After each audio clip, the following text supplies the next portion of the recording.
사람이 태어나면 약 한 20세가 정도 되면 성장이 멈추잖아요. 그리고 이제 20살, 한 30살 정도 20대 후반 이후가 되면 성장은 멈추죠. 그 다음서부터는 이제 늙어가는 거죠. 그 다음에서부터는 필요한 게 성숙입니다. 이 노인과 어른의 차이라는 글을 읽어본 적이 있는데요. 노인과 어른은 같은 말이 아니에요. 어른이 노인이 될 수 있지만 노인이라고 어른이 되는 건 아닙니다. 왜 차이가 있느냐 그러면 노인이라고 불리는 사람들은 자기 자신만 아는 이기적인 사람들을 말합니다. 모든 것이 주위 사람들 여러 가지가 자기 자신만을 위해서 존재해야 된다고 생각을 하는 사람들이에요. 그래서 이런 분들은 나이가 먹어감에 따라 주위 사람들이 더 괴로워지지요. 반면에 어른이란 나이가 들수록 남을 배려하고 그분의 삶의 테두리에 많은 사람들이 들어오는 겁니다. 그래서 그분과 같이 있으면 따뜻하고 그분의 말 한마디에 새로운 용기를 얻게 되고 마음이 훈훈해지는 거죠. 근데 중요한 것은 노인은 노력하거나 훈련하지 않아도 세월이 지나면 노인이 됩니다. 그런데 어른은 노력하지 않으면 어른이 되질 않아요.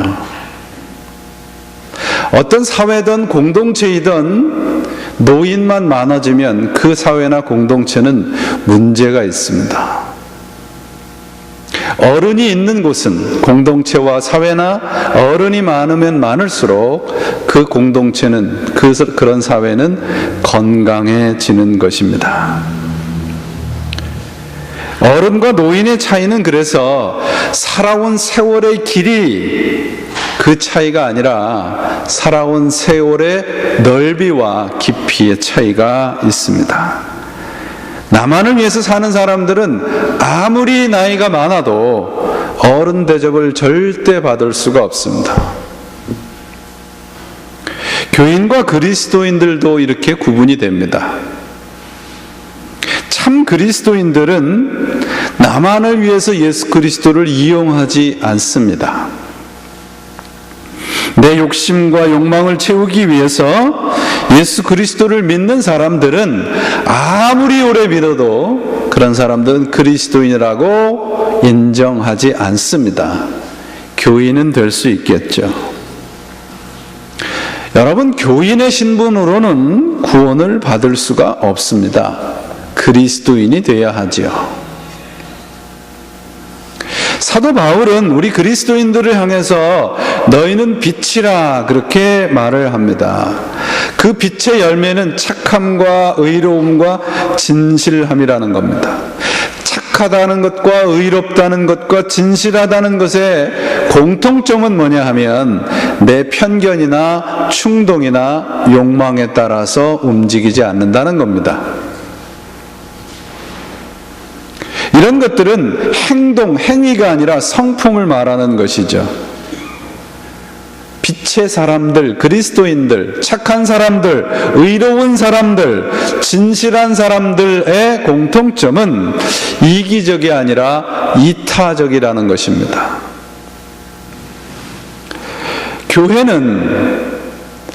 우리 기독교는 우리 인생의 시선을 나에서, 내 것에서, 내 욕망에서 이웃에게로 주위를 살피고 보살필 줄 아는 사람으로 바뀌어져 가야 하는 것이죠.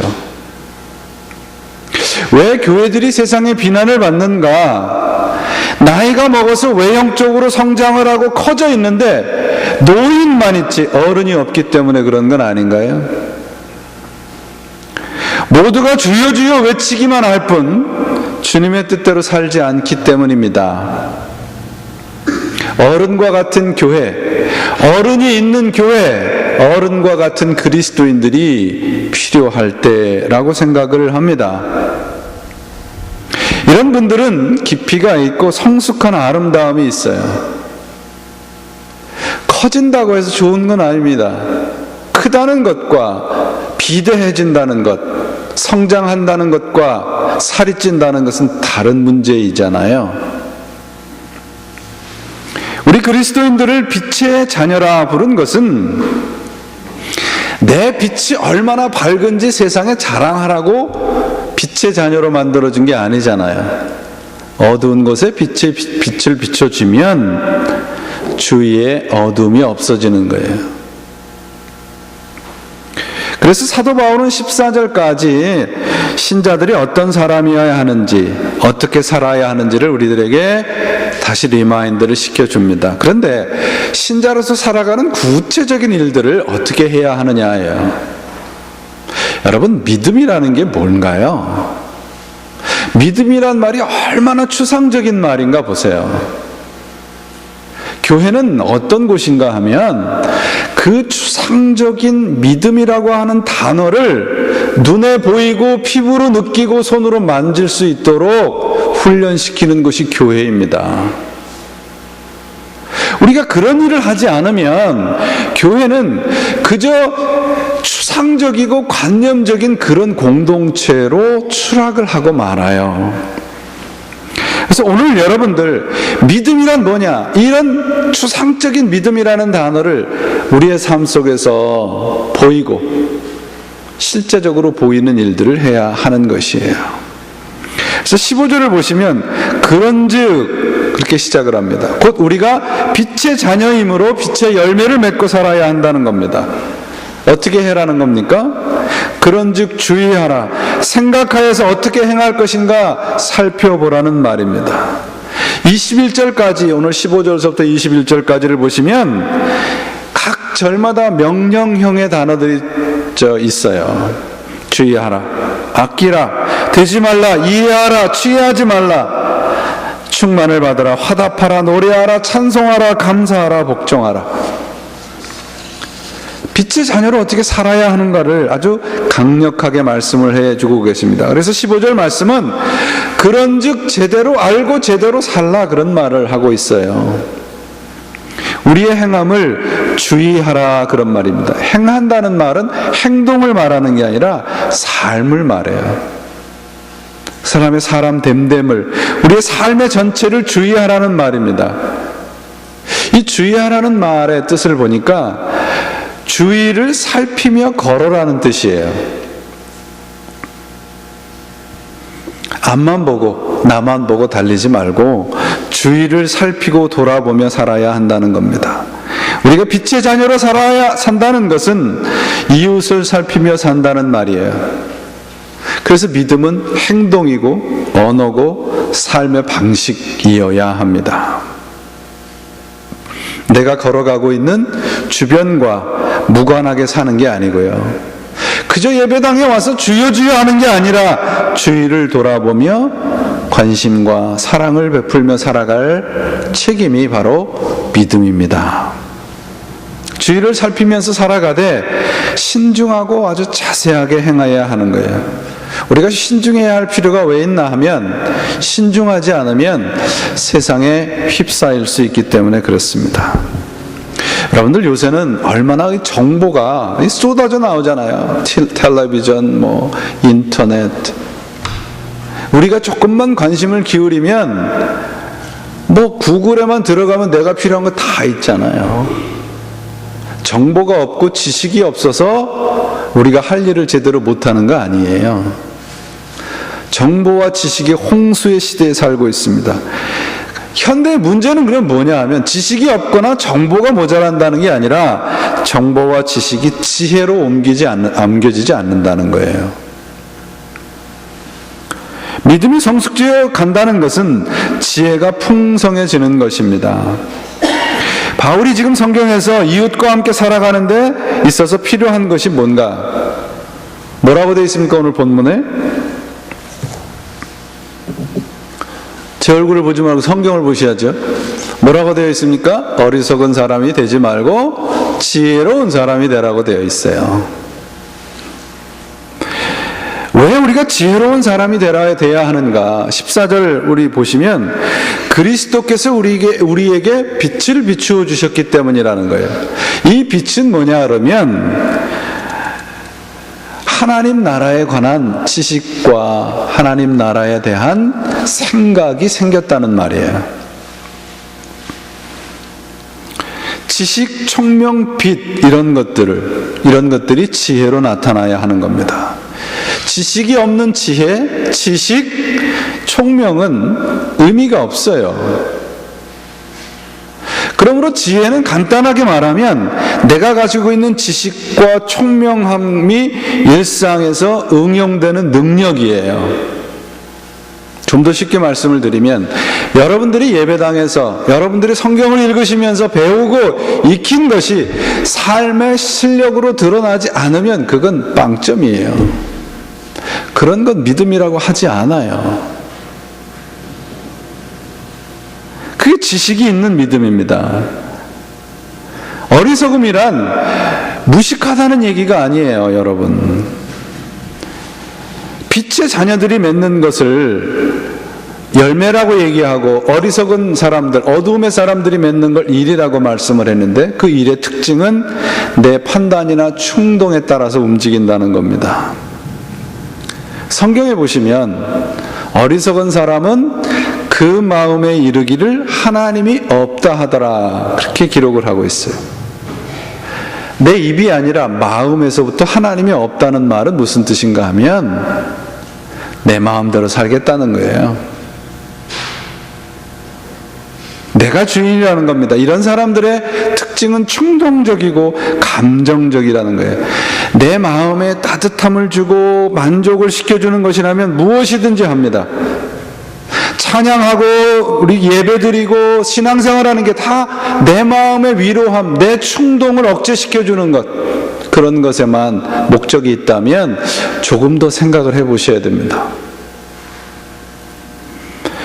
충동적인 사람들은 언제나 내 욕망의 지배를 받게 돼 있어요. 내가 원하는 것, 하고 싶은 것을 무엇이든지 해내고야 말아야 직성이 풀리는 사람들이 바로 어리석은 사람들이에요. 이런 사람들은 생각을 하지 않습니다. 충동적이죠. 한순간 한 국면에만 몰두하는 특징을 가지고 있어요. 전체를 보려 하지 않아요. 전체를 볼 능력이 없어요. 그래서 이렇게 어리석다고 하는 사람들이 잘하는 게 뭐냐 그러면 판단하고 비교하고 판단하고 정죄하는 겁니다. 기가 막히게 잘해요. 그런 것들은 남과 비교하고 경쟁해서 자신이 선택한 것이 옳다는 것을 증명하려고 애를 씁니다. 이런 사람들의 특징이, 이런 열심이 드러날 때 그 열심으로 상대방을 죽이는 결과를 가져오게 되는 거예요. 여러분, 내가 옳기 때문에 열심히 있는 겁니까? 열심히 있기 때문에 옳은 겁니까? 여러분들이 판단해 보세요. 내가 진실하기 때문에 열심히 있으셔야 돼요. 여러분들이 열심히 있다고 옳거나 진실한 게 아니란 말이에요. 이런 열심은 열광주의로 빠지고 교만으로 치닫게 됩니다. 오늘 많은 분들이 리더십에 관심이 있어요. 저도 리더십에 관심이 있습니다. 어떻게 해야 좋은 리더가 될까? 성경을 읽어보면 예수님께서 말씀하신 리더십은 말 그대로 리더십이 아니라 followship이에요. 잘 따라가는 겁니다. 함께 동참하고 상대방에게 필요한 사람이 되어주고 필요한 시간에 곁에 있어주는 사람이 좋은 리더십을 가진 사람이에요. 우리가 열심을 내야 하는 분이 이런 부분입니다. 나는 드러나지 않아도 함께 갈 줄 아는 사람. 이것이 예수님께서 말씀하신 리더십입니다. 두 번째로 어리석은 사람들의 특징은 일관성이 없어요. 시작은 있는데 과정도 없고 결과도 없어요. 순간적으로 충동적으로 한번 욱 해서 열심을 내긴 내는데 과정도 없어져 버리고 인내하지도 않고 결과도 없어져요. 여러분들 손에 많은 퍼즐 조각이 있다고 생각을 해보세요. 내가 많이 퍼즐 조각을 갖고 있는 게 좋은 겁니까? 그 퍼즐 조각을 맞추어서 그림이 되는 게 좋은 겁니까? 믿음은요, 점이 아니고 선이에요. 연결이 돼야 돼요. 여러분들이 오늘 어디 가서 좋은 경험하고 좋은 어떤 은혜 받는 자리에 가서 은혜를 받고, 그건 하나의 점이에요, 점. 내가 받은 은혜, 내가 받은 그 모든 신앙적인 일들이 삶으로, 선으로 연결이 돼야 돼요. 어리석은 사람들은 그것이 없어요. 나 오늘 가서 무슨 점 하나 찍고 왔어요. 출근 도장 찍듯이. 그런 것은 어리석다는 말입니다. 자신의 마음에 드는 것 한 가지에만 매달리죠. 교회라는 전체를 바라보지 않으려고 하고, 신앙 공동체라고 하는 전체를 바라보지 않는 거예요. 여러 차례 여러분들에게 말씀을 드렸어요. 예수님께서 지혜로운 자가 누구냐? 어디에 집을 짓는 사람이 지혜로운 자예요? 반석 위에 집을 짓는 자. 모래 위에, 반석 위에 열심히 집을 짓는 것, 빨리. 그게 핵심이 아니고 어디에다가예요. 어디에다. 기초를 말하는 겁니다. 기초. 열심이라는 말과 행함이라는 말은 구분이 돼야 돼요. 행함이 없는 믿음은 죽은 열심이에요. 이때 행함이라는 말은 말씀을 삶으로 옮기는 행위를 말합니다. 삶 전체가 말씀대로 사는 것이 행함이에요. 우리가 지금까지 말씀드린 이런 어리석음에서 벗어나기 위해서는 어떻게 해야 하냐면, 오늘 말씀해 보면 본문에 자세히 주의하여 보아야 해요. 내 자신에게 엄격해야 된다는 말씀입니다. 신앙의 원리와 원칙이 엄격해야 해요. 내 마음대로 하지 않아야 돼요. 내 충동이나 욕망에 따라 생각하고 행동하지 않아야 됩니다. 내가 말을 하기 위해서는 그 말을 뱉기 전에 많이 생각하시고 많이 기도하셔야 돼요. 내가 어떤 행동을 하기 전에는 하나님의 말씀을 정말 많이 들여다보시고 많이 기도하셔야 돼요. 그렇지 않으면 내 충동과 욕망으로 상대방을 비교해서 정죄하는, 시험에 빠지게 하는 역할을 하게 됩니다. 우리 한국 분들의 신앙의 모습을 보면 뭔가 맺혀 있는 것을 풀려고 하는 의식이 참 많은 것 같아요. 마음속에 맺혀 있는 것을 무슨 신명나는 찬양과 예배를 통해서 풀려고 해요. 저는 이런 거 시비 걸 생각은 없습니다. 그런데 보세요. 예배를 드리고 난 후에 예배당 안에 그저 여러분들이 신명나는 것, 여러분들의 한을 풀어놓은 흔적들만 너절하고 밖에 나가서는 아무런 변화가 없다면 그 신명난 예배가 무슨 의미가 있겠느냐, 그런 말이에요. 지혜로운 사람이란 하나님을 경외하는 사람입니다. 곧 내 기분과 충동에 의해서 움직이는 것이 아니고 하나님의 말씀에 순종하는 거예요. 예배는 하나님의 말씀에 복종하는 시간입니다. 그 복종이 없이는 우리의 삶에 변화가 일어나지 않아요. 고집이 많은 사람들은요, 그래서 하나님의 말씀에 순종하는 것을 말로 하는 사람들이 많아요. 그래서 성경은 뭐라고 얘기를 하는가 보세요. 세월을 아끼라고 얘기하잖아요. 여러분, 시간은 인생이에요. 우찌무라 간조는 그래서 일생이라는 말을 했어요. 오늘 하루가 오늘 우리의 인생입니다. 지혜로운 사람이 세월을 아끼는 사람이라는 거예요. 이 아낀다는 말이 참 재밌어요. 이 말은 건져낸다는 뜻이에요. 아낀다. 첫 번째로 건져낸다는 뜻이 있어요.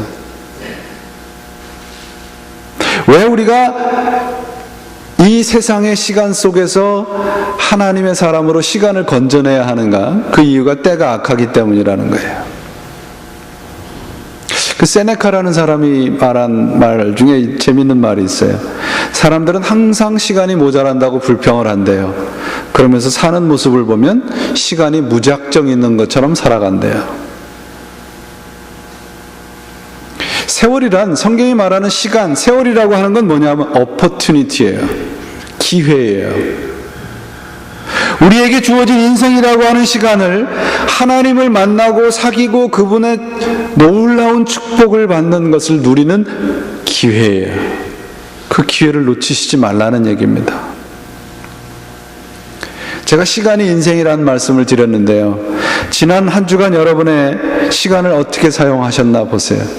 여러분들이 무엇을 하고 시간을 보내셨든지 그게 여러분의 인생이에요. 인생의 모습이에요. 시간을 아끼라는 말은 시간을 쪼개 쓰라는 말이 아니라 내가 값을 주고 시간을 되찾으라는 말이에요. 두 번째로, 내가 값을 주고, 내 인생이라는 값을 주고 시간을 되찾아와야 돼요. 어디로부터? 악한 세상으로부터. 내 욕망과 욕심과 신념에 의해서 살던 시간들을 되찾아와야 합니다. 그게 지혜예요. 하나님은 나를 위해서 아무리 오래 살고 열심히 살아도 그 시간은 허망하고 방탕한 시간이라고 말을 합니다. 제가 시간이 아끼라는 말을 건져낸다는 뜻이라고 그랬습니다.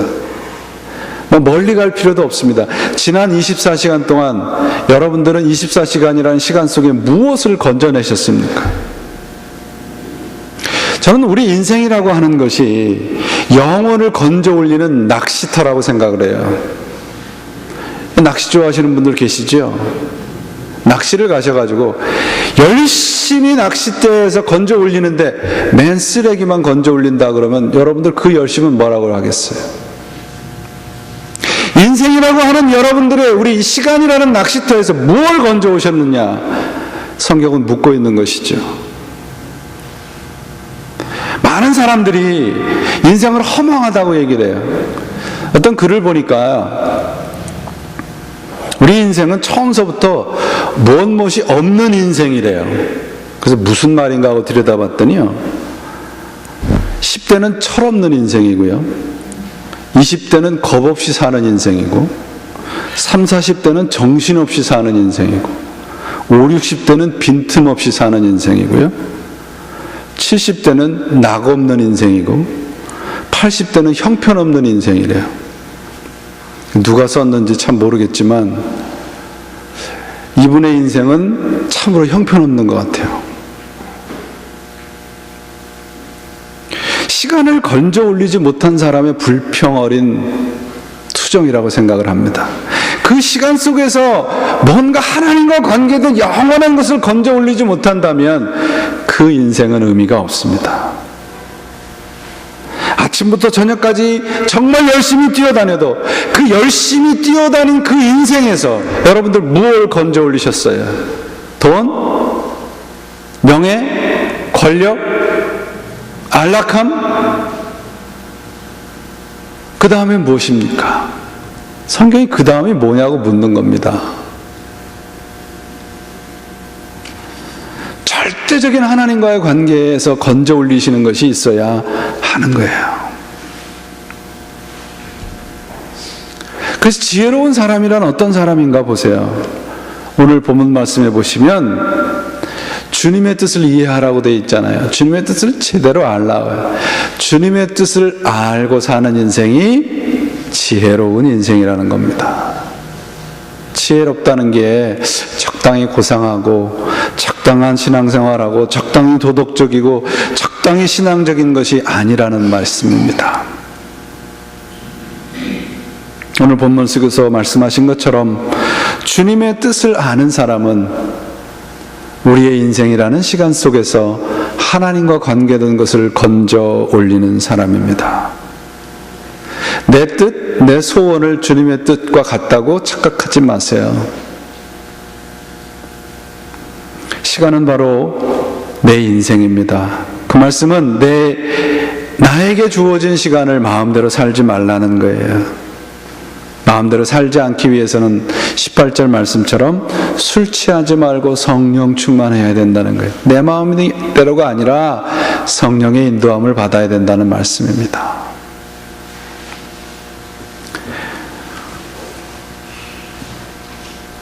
한 교우님한테 들은 얘기입니다. 이번에 자녀분에 대한 얘기예요. 지난 여름 이렇게 보니까 얼마나 더웠어요. 그 아들의 얼굴이 아주 까맣게 그을렸더래요.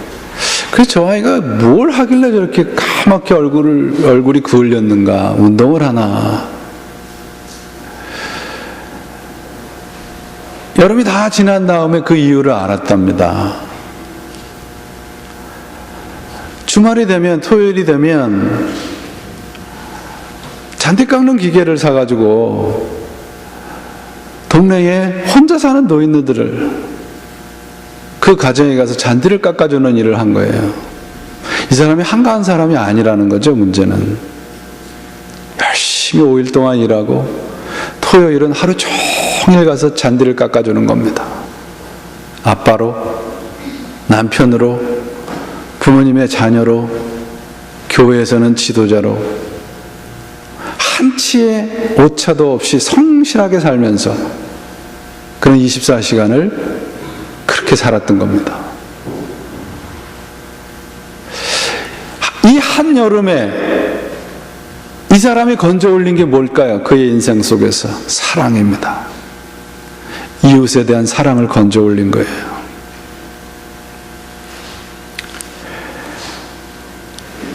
사랑하는 여러분, 지혜로운 사람같이 산다는 것은 내 욕심이나 내 계획이나 내 뜻대로만 나에게 주어진 시간을 사용하지 않는 사람입니다. 제가 틀렸기를 바라지만 오늘날 신자들은 너무 전투적입니다.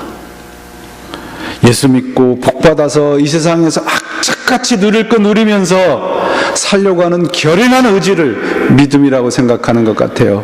아닙니다. 아니에요, 여러분. 우리가 10년을 살았던, 20년을 살았던, 80년을 살았던, 90년을 살았던 여러분의 인생이라고 하는 그 시간 속에서 건져 올린 것이 여러분의 인생의 전부입니다. 무엇을 건져 올리셨습니까? 내 것, 내 욕망, 내 욕심을 채우는 것만 건져 올리셨다면 그건 다 쓰레기입니다. 하나님과 관계된 것만이 오늘 우리들에게 주어진 인생 속에서 건져 올려야 될 보물인 거죠. 지혜로운 삶이란 그래서 내 것만을 위해서 살지 않는 것입니다. 시간이나 물질이나 재능이나 내게 허락된 모든 것을 나만을 위해서 성실하게 사는 사람들을 세상에선 평범한 보통 사람이라고 말을 합니다. 그러나 성경은 그런 사람들을 어리석은 사람들이라고 말을 하죠. 인생의 주인인 하나님의 뜻대로 살지 않았기 때문입니다. 지난 시간들 속에서 여러분들은 무엇을 건져 올리셨습니까? 오늘은 바로 우리 모두에게 공평하게 주어진 하나님을 알고 믿고 영원한 생명을 건져 올릴 수 있는 유일한 기회입니다. 오늘이라는 이 기회를 놓치지 마십시오. 오늘이라는 이 기회를 허비하지 마세요. 오늘은 바로 이 세상에서 하나님의 나라의 영원한 축복을 건져 올릴 수 있는 유일한 기회임을 잊지 마시고 이 기회를 놓치지 마시며 내 것만을 위해서 허송세월하는 어리석은 것들을 버리시고 여러분의 인생 속에서 영원한 생명의 축복을 건져 올리시는 지혜로운 사람같이 살아가시기를 주님의 이름으로 축원을 드립니다.